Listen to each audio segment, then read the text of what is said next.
Bienvenue, aujourd'hui on plonge dans le monde de la virologie. On va décortiquer ensemble ce que sont les virus, comment ils fonctionnent et surtout pourquoi leur simplicité apparente est en réalité leur plus grande force. C'est la grande question, n'est-ce pas? On sait que les virus sont absolument partout. C'est même une des entités biologiques les plus abondantes sur Terre. Pourtant, leur nature exacte reste souvent un peu floue. Alors, il est temps de plonger au cœur du sujet. Voici notre programme. On va commencer par les bases, leur structure. Ensuite, on verra comment ils prennent le contrôle de nos cellules pour se répliquer. Puis, on abordera leur incroyable capacité à évoluer, ce qui change constamment la donne. On enchaînera sur la transmission, l'effet domino, et on terminera avec le concept central, la relation entre le virus et son hôte. Allez, on commence par le début. Pour bien saisir la stratégie d'un virus, il faut d'abord comprendre de quoi il est fait. Quelle est son architecture fondamentale? Qu'est-ce qui le définit vraiment? Alors, ce qu'il faut retenir, c'est qu'un virus est une entité minimaliste. Il est minuscule, on parle en nanomètres. Son code génétique, c'est soit de l'ADN, soit de l'ARN, mais jamais les deux à la fois. Et surtout, contrairement à une bactérie, il ne peut absolument pas se reproduire seul. Il a impérativement besoin d'une cellule vivante, un hôte, pour le faire à sa place. C'est pour ça qu'on parle de parasite cellulaire obligatoire. Il ne se divise pas, il se fait assembler par la cellule. Et donc, point essentiel, les antibiotiques ne lui font absolument rien. Si on regarde l'anatomie d'un virus enveloppé, comme celui qu'on a à l'image, c'est assez simple. Au cœur, on trouve le génome, c'est-à-dire toute l'information génétique. Tout autour, pour le protéger, il y a une coque faite de protéines, la capside. Et pour ce type de virus, on a une couche supplémentaire, l'enveloppe, qui est une membrane de lipides. À la surface de cette enveloppe, on voit des sortes de pics. Ce sont les glycoprotéines. Il faut les voir comme des clés qui permettent au virus de reconnaître et d'entrer dans ces cellules cibles. Et justement, cette fameuse enveloppe change tout. On distingue donc les virus nus des virus enveloppés.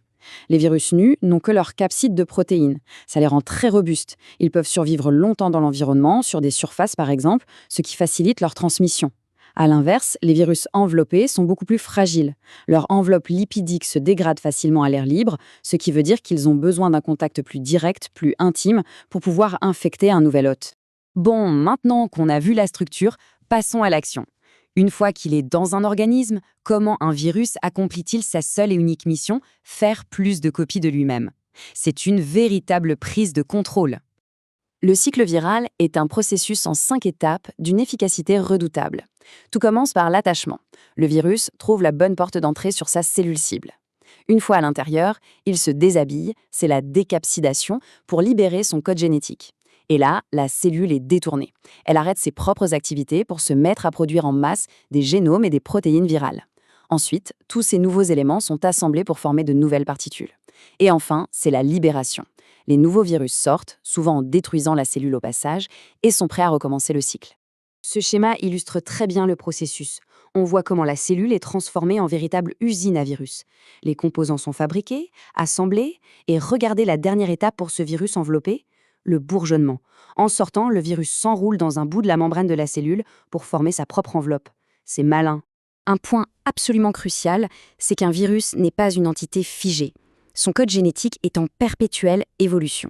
C'est ça qui lui permet de s'adapter, d'échapper à nos défenses et de survivre. Alors comment y parvient-il? Le mécanisme le plus simple et le plus courant, c'est la mutation. C'est comme une simple faute de frappe lors de la copie du génome.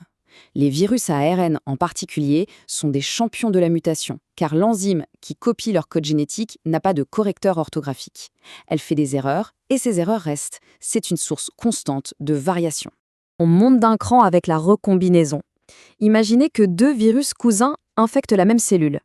La machine à copier peut commencer son travail sur un génome, et puis sauter en cours de route pour finir sur le deuxième.